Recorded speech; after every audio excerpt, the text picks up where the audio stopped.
Hey there, and welcome to a deep dive that's really going to stretch our thinking caps.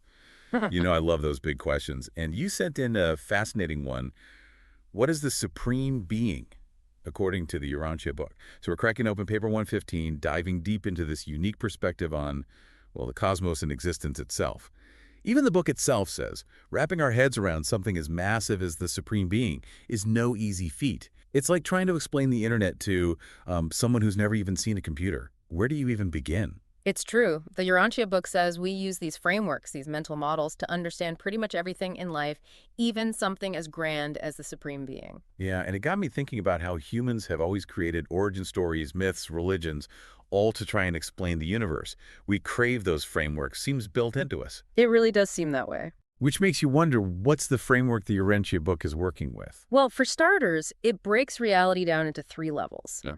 Finite, absonite, and absolute. Okay. You and I, we're down here in the finite, the world we experience directly. Right, ground level. Exactly. The absolute, at the very top, you could say that represents ultimate reality, the source of everything, the realm of the supreme being. Okay, so we're on the ground floor, supreme being's penthouse level. What about that absonite in between? I'm not even sure I can pronounce that, let alone understand it. Think of it like this. Imagine the feeling of awe you get when you look up at a starry night sky. There's a sense of mystery, of something vast and beyond us. That feeling, that inkling, could be thought of as touching the absonite. It's that bridge between our finite world and the absolute. So we're always catching glimpses of it, but never fully grasping it. Exactly. And that's why even our understanding of the supreme being is considered relatively true in the book. It's not about having all the answers, but acknowledging that our understanding can evolve as we grow. Just like a child's understanding of, say, how a plant grows changes as they learn more about biology.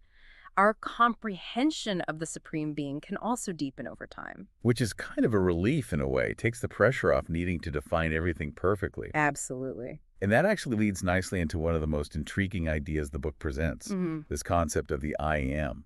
Now, I went into this thinking we'd get a neat definition of the supreme being, but it's way more nuanced than that. It really is. The I am isn't so much a definition as it is an experience. It's that fundamental recognition of existence itself, both our own existence and the existence of something far greater than ourselves. So instead of trying to pin down the supreme being with words, it's more about opening ourselves up to the experience of its reality, getting very zen very quickly. You could say that.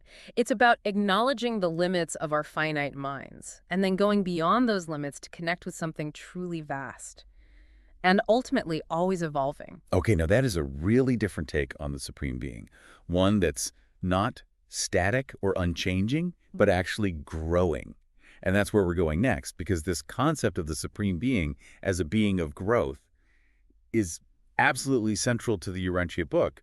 And frankly, it blew my mind a little. Let's unpack that together, shall we? It is fascinating, yeah. The idea that even the supreme being is on this journey constantly evolving. It's a far cry from the all-knowing, all-powerful deity we often hear about, you know? Oh, right. And it makes you wonder, how does that growth even work on, like, a cosmic scale? That's where the book introduces this interplay between potentiality and actuality. Think of it like this. Imagine a tiny seed holding the potential for a mighty oak tree. Okay. It's not an oak yet, not in its full glory, but given the right conditions, nourishment, time, it has the potential to become something magnificent. Right. The potential is there, just waiting. Exactly. And in a similar way, the Urantia book suggests that the supreme being embodies the infinite potential of the entire cosmos. Wow.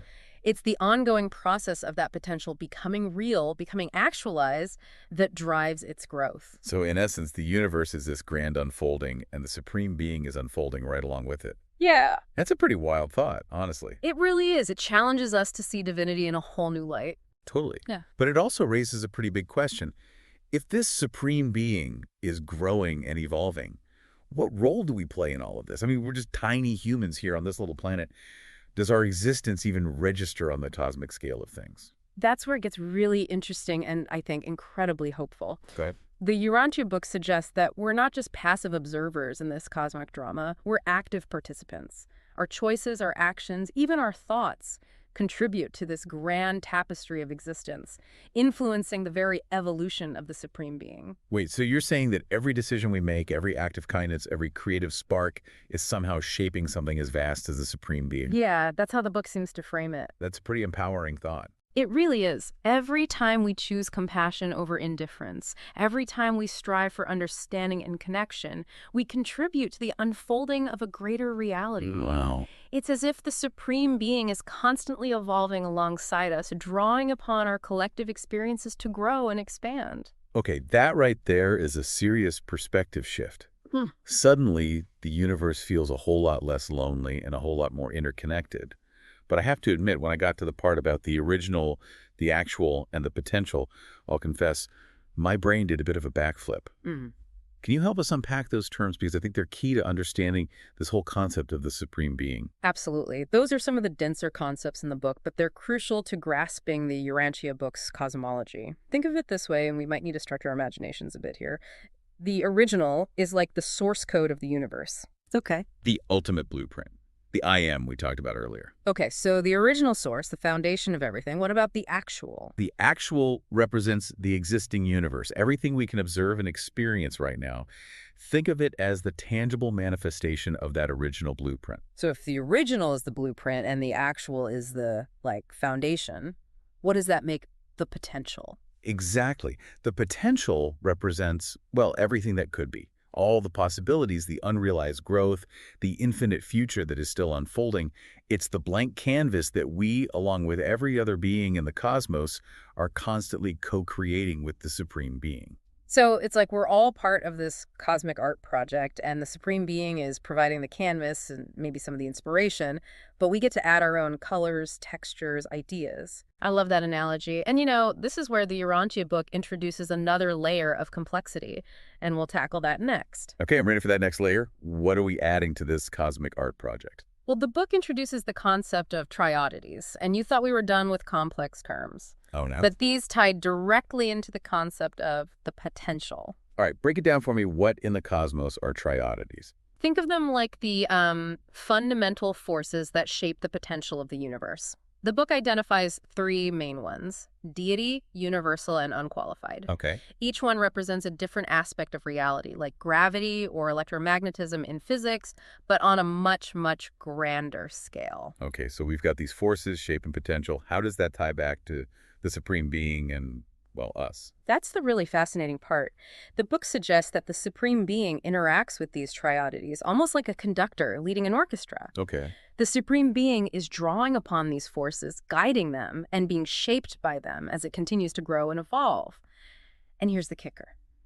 Our actions, our choices, they actually influence these triodities, even if in ways we can't fully grasp. So it's like we're not just adding colors to the canvas, we're actually contributing to the palette itself. Yeah. Our actions are influencing the very forces that shape what's possible. That's a great way to put it. It's a pretty humbling thought, really, to think that even our seemingly small choices might have ripples on a cosmic scale. Totally. It makes you look at your life in a completely different light. And speaking of light, one concept I found truly awe-inspiring is this idea of the Supreme Being engaging in these dual motions. Ah, yes. The constant dance between reaching for the absolute and expanding out towards infinity. It's like this incredible tension between unification and exploration that drives the evolution of, well, everything. It's like the Supreme Being is on this epic quest, constantly striving for greater unity with its source, with the original, but also embracing the infinite possibilities of creation, the endless potential of the potential.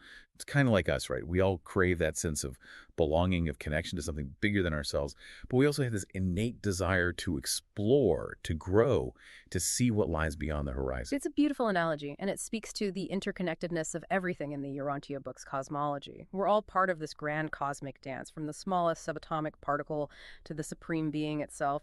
That actually brings to mind something the book mentions about how even if we were to reach the ultimate truth, beauty, and goodness of the Supreme Being, it wouldn't be the end of the journey.